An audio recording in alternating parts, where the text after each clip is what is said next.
in LEGO Fortnite, be sure to watch this video until the very end to prevent any mistakes in the process.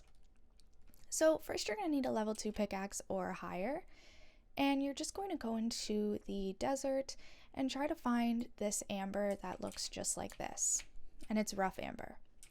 So then what you're going to do after that is you're going to need a gem cutter.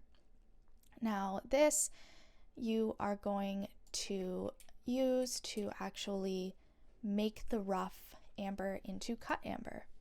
That's really all there is to it. Be sure to leave a like, comment, and subscribe to the channel. Thanks for watching. See you in the next video.